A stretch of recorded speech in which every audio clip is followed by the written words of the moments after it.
All right, thank you for the song this morning. We'll be going to Hebrews chapter 10.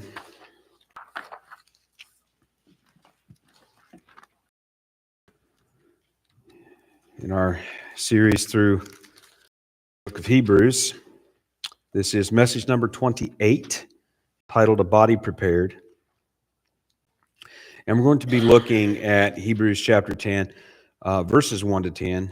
And I'm going to start reading with verses 1 to 4. For the law, having a shadow of good things to come, and not the very image of the things, can never, with those sacrifices which they offered year by year continually, make the comers thereunto perfect. For then would they not have ceased to be offered, because that the worshippers once purged should have had no more conscience of sins.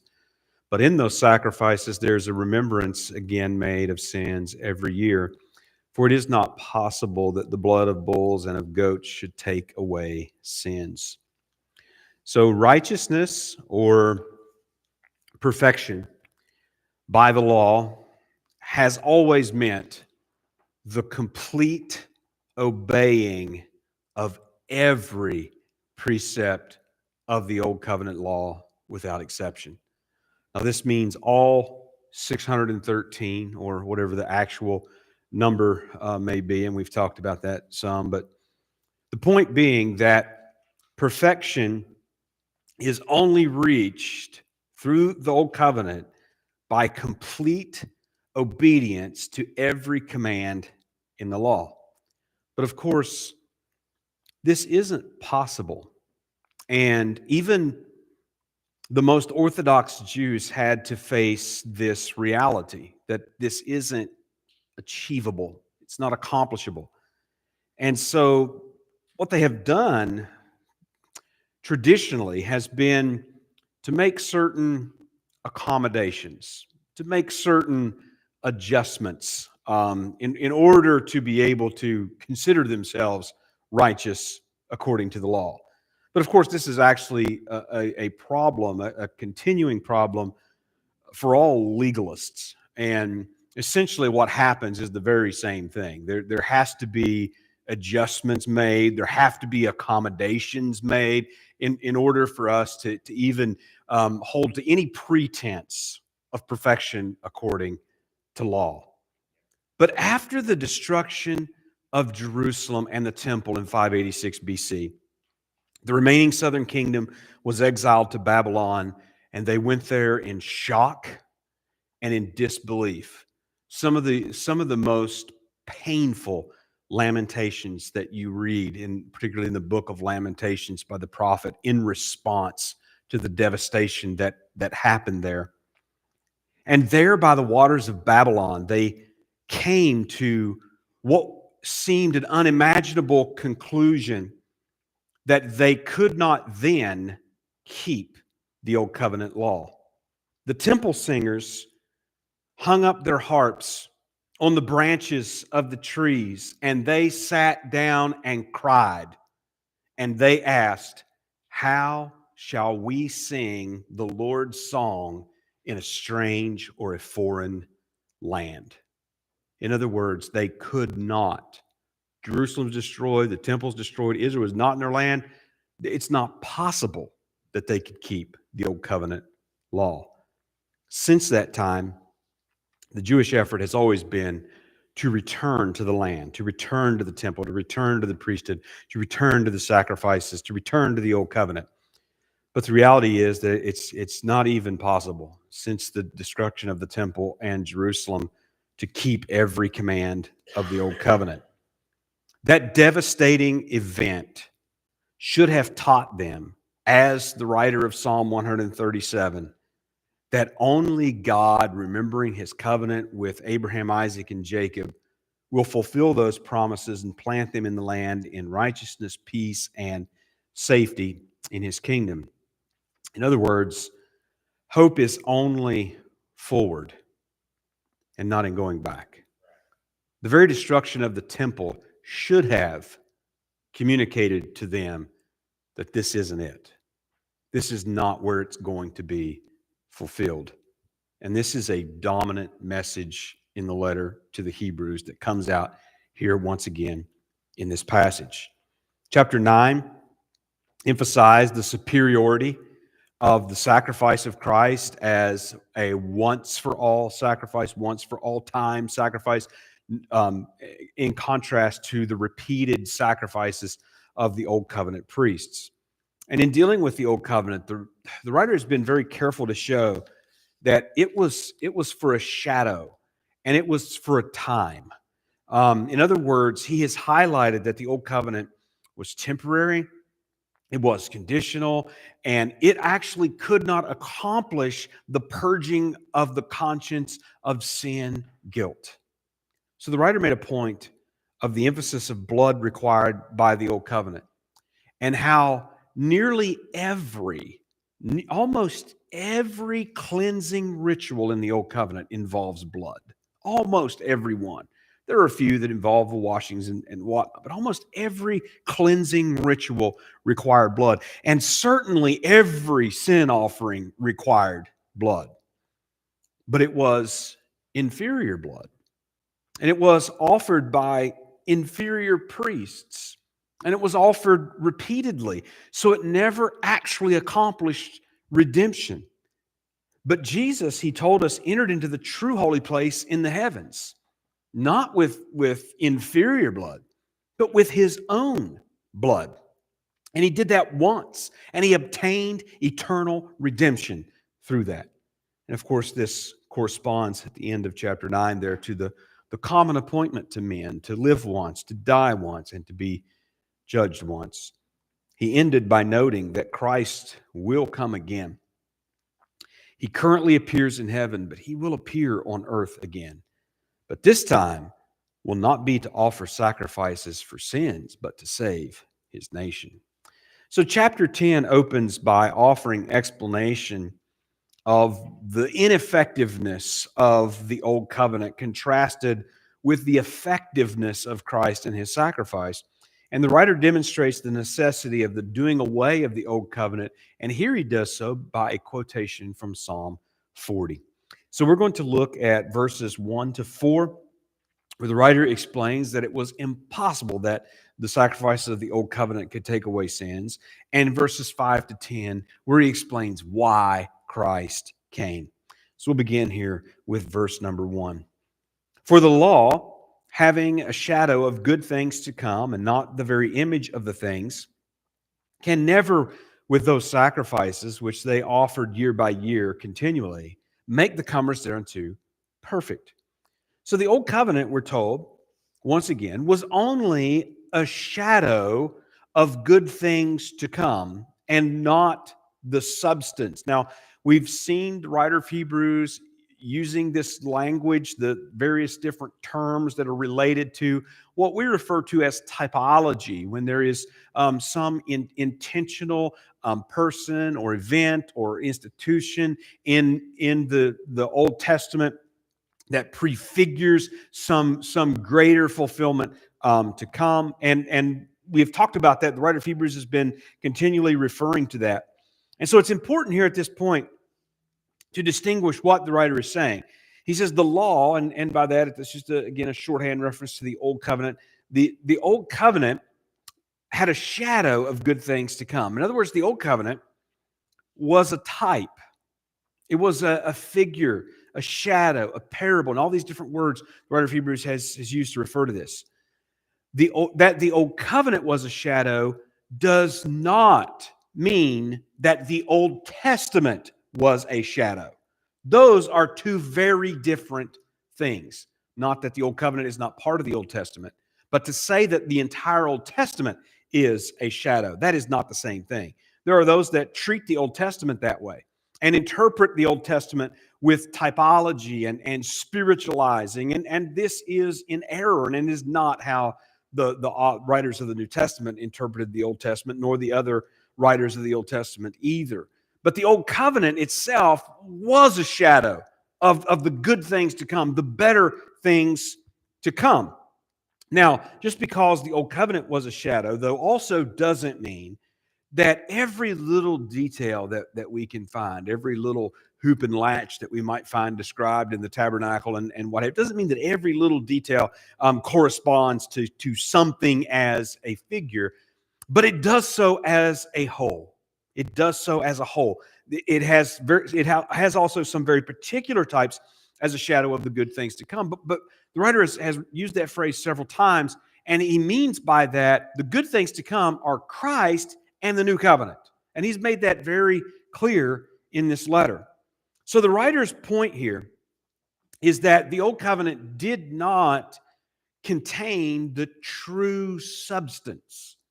In other words, the old covenant wasn't given as a permanent solution for sin. It wasn't given for that purpose. It was given to point out the need for a permanent solution for sin and the fact that God would give a permanent solution for sin. And because it did not have the true substance, the writer has referred to the fact that its sacrifices were repeated yearly, and they could not perfect the people. Now, the word that he uses for never is strong. Never at all. Impossible, we could say, and as he does say. Now, the concept of perfect or being perfect, being made perfect, is something repeated in this letter. And it refers to completion or maturity. And particularly the way the writer of Hebrews has been using it, it refers to the accomplishment of a true cleansing of the conscience from sin guilt. References like in chapter 7 and verse 19, and back in chapter 9 and verse 9 as well. Verse number 2, for then would they not have ceased to be offered, because that the worshipers once purged should have had no more conscience of sins. So the writer here is again drawing a conclusion. And if we're following along, we've noticed how that he has continued to refer to things that are clear and obvious from the Old Testament. Now, he did refer to the Melchizedekan priesthood as having that idea of strong meat and those consequences and implications there. Very, very strong meat for the mature. But he has drawn all of these things from clear, open statements from the Old Testament. So here he draws this direct conclusion. If they had been effective, if the sacrifice of bulls and goats and all those animals had been effective, they would not have been repeated. There would have been no need to repeat them. But of course, when you think about it, the Old Covenant actually commanded this repetition. The Old Covenant established a cyclical calendar for all observations of the Old Covenant. All of these ordinances were repeated continually after time, year after year after year after year. That's actually a feature of the Old Covenant. That's not anything that he's laying onto it. That's what it said itself. Now, when he refers to the conscience, having no more conscience of sins, this means what we might call consciousness of sins. And it's another important theme in this letter. He's referred to again in chapter 9, verses 9 and 14. Refers to it here again in verse 22, and then later in chapter 13 and verse 18, this comes up again. This is another important theme, that idea of consciousness of sins. And so what does he mean by that? By consciousness of sins, the writer is not talking about mere awareness that we have sinned, that we can think back in our memories and think back, well, I sinned in this way, or I sinned in that way this year and that year, whatever. He doesn't mean awareness of sins, but he refers to more of what we might call moral consciousness. It's a consciousness of guilt. It is an awareness of sins in the past that are presently and in the future condemning us before God. That's what he's referring to. So if the sacrifices of the Old Covenant had been effectual, then those sinners could have known that their guilt was fully and permanently purged, but they did not, because they were not effective. And in fact, he goes on to say in verse 3, but in those sacrifices, there's a remembrance again made of sins every year.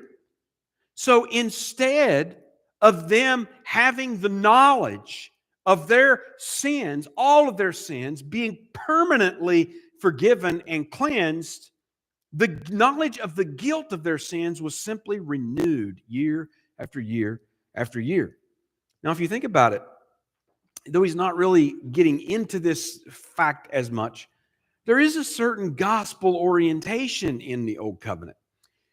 While the Old Covenant isn't effectual at accomplishing redemption, the Old Covenant is just shouting clearly from beginning to end the need for redemption. The message of the Old Covenant is never, you're okay. You're all right as you are. You're good enough. The message of the Old Covenant is never, you're really, really close. If you would just try a little harder, just dig down, just try a little harder, you can get there. That is not the message of the Old Covenant. The message of the Old Covenant is always condemnation. And the Old Covenant condemns everyone who looks at it, who is judged by it, showing that there's a need for something better.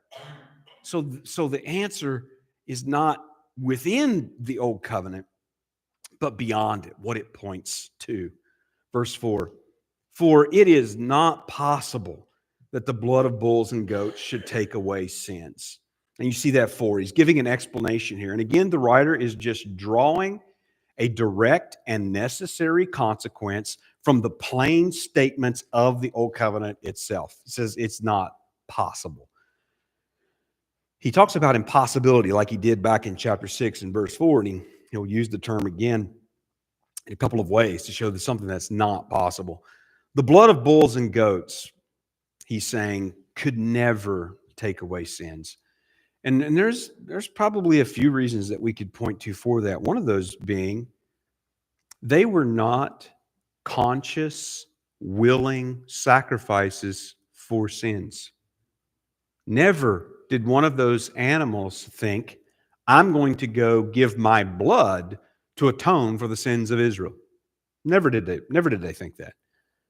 And not only that, these animals, they were not men. And so really, their blood was not an adequate representative or substitution for the blood of men.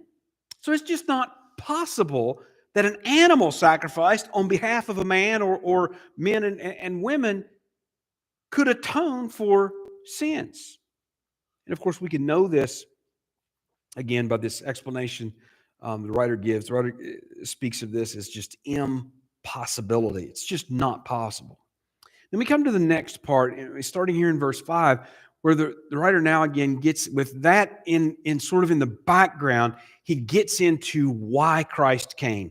Verse number 5, wherefore, when he cometh into the world, he saith, sacrifice and offering thou wouldest not, but a body hast thou prepared me.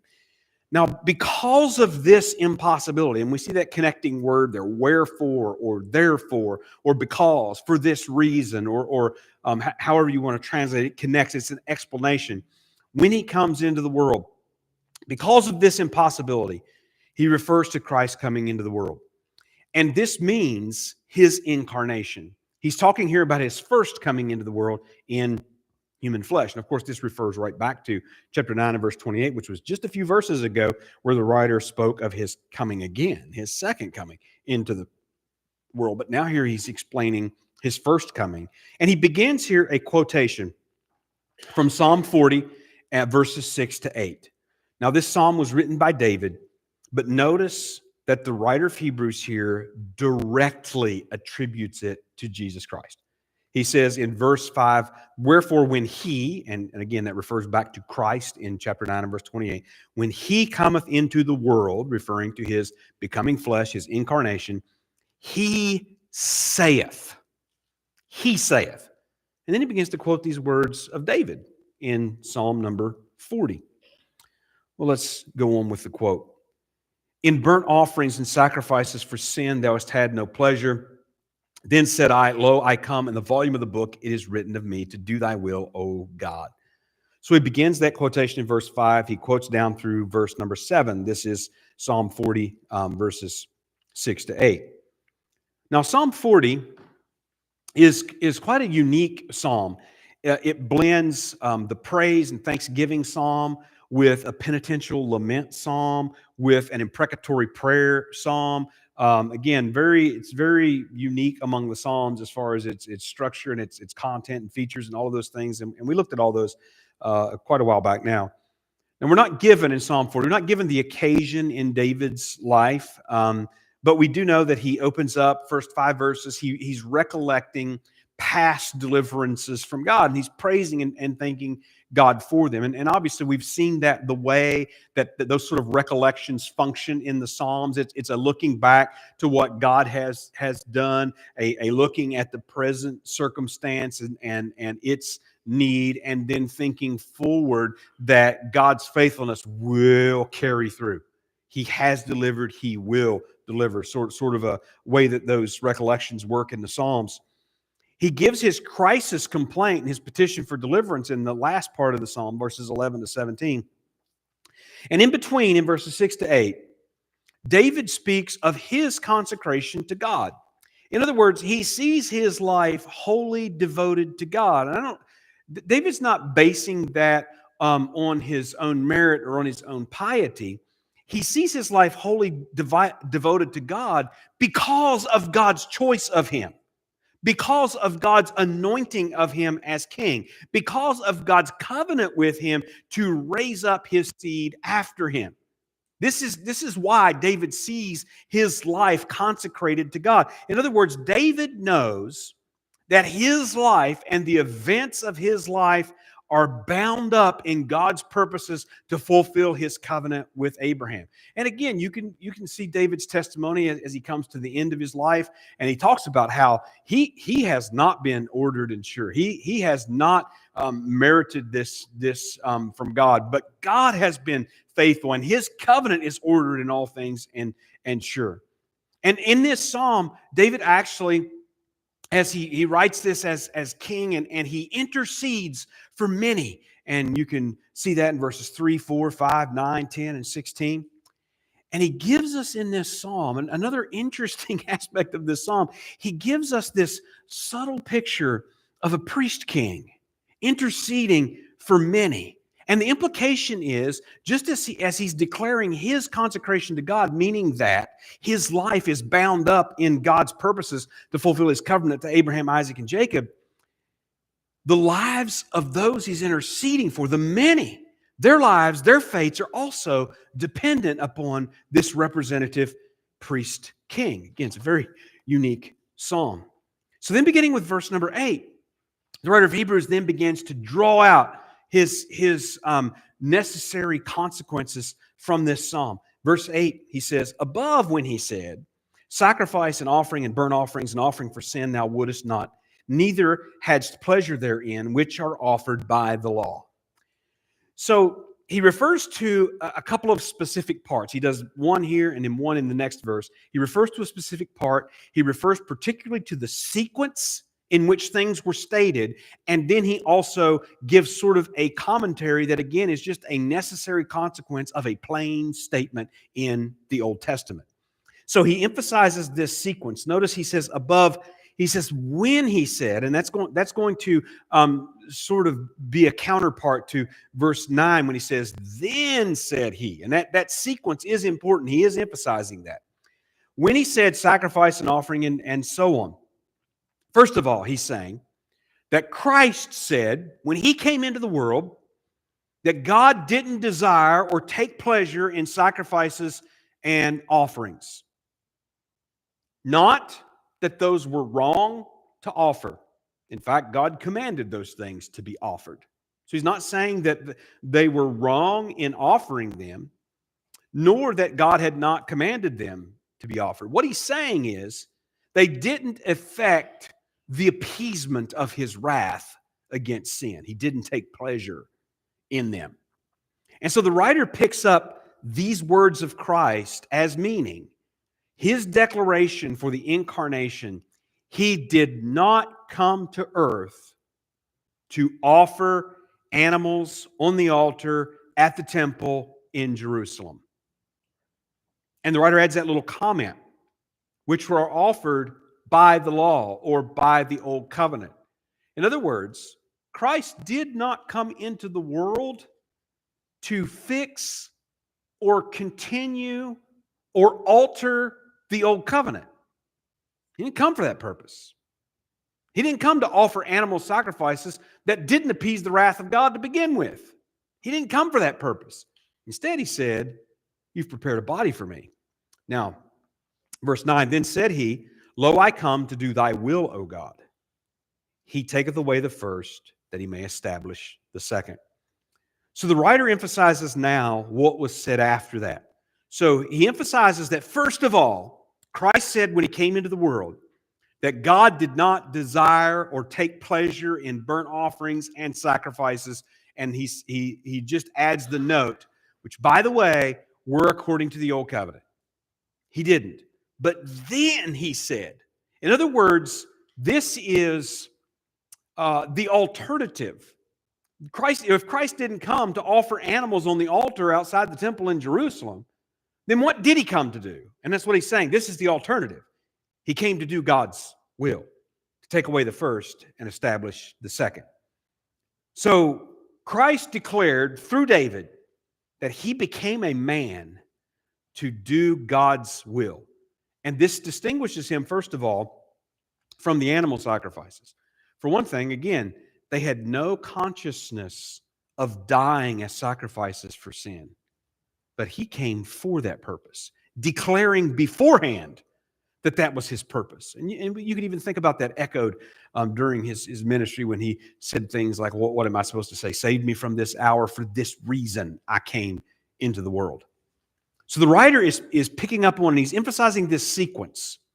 First of all, he came. God did not desire offerings and sacrifices according to the old covenant. Rather, he had a body. And some people, we're not getting into Psalm 40, and the writer of Hebrews doesn't get into all of the aspects of Psalm 40 and everything, though he is using it contextually. And in Psalm 40, it says something like "opened the ear," and so this is something of a paraphrase where he's saying a body that has been prepared, and so it's not a problem, it's not an issue. But the writer is picking up on this sequence. And by this very sequence, he draws this necessary conclusion.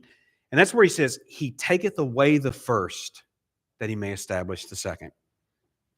So Christ does away with the first or the former, that's the old covenant, in order to establish the second, the new covenant.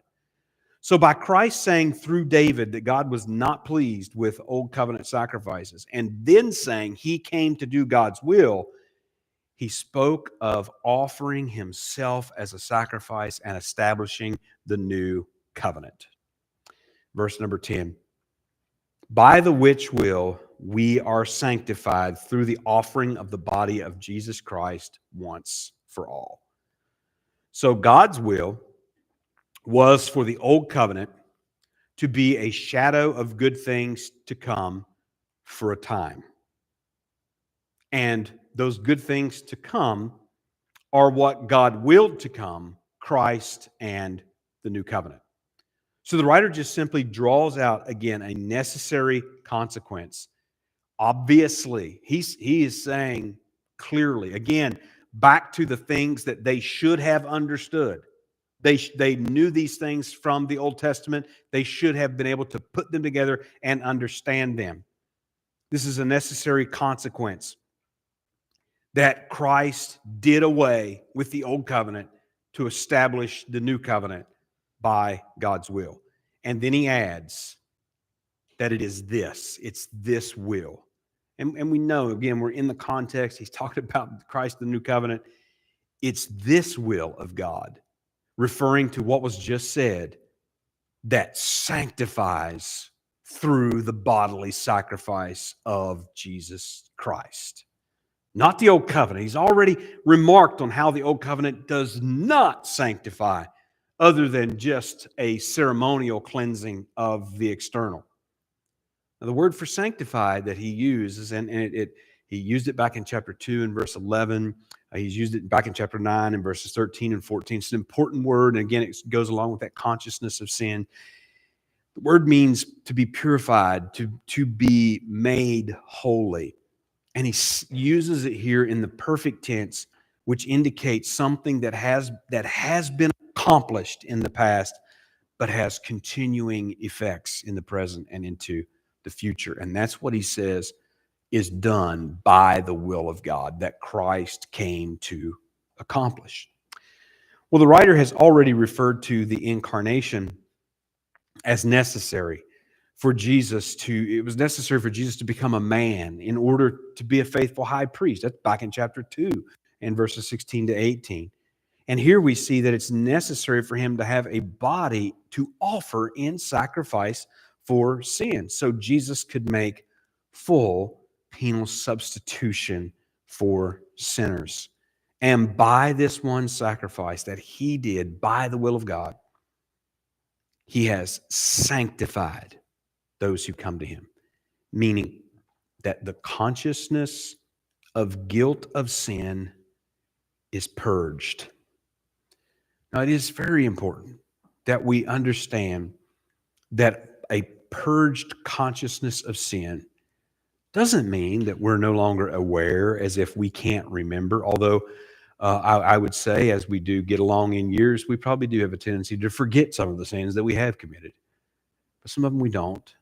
Some of them maybe stick around, linger in our minds, cause us ongoing problems, but they shouldn't. He's not saying that we're not aware of sins that we've done in the past. What he is saying is we can have assurance that we stand forgiven, purified by the blood of Jesus Christ, so that no one of our sins stands against us to condemn us before God. And that's a purging of the consciousness of the guilt of sin. Oh, yes, I am a sinner. Yes, we're never going to get beyond that knowledge that, yes, we are a sinner and we have sins in our lives, but this means that those sins are forgiven and are purified. And so we know that we stand that way permanently before God through faith in Jesus Christ. That's what he's saying. And of course, what he's also saying is that the old covenant could never do that. Could never do that. Never do that. Only by faith in the blood of Jesus Christ. All right, we'll stop here and close with a hymn.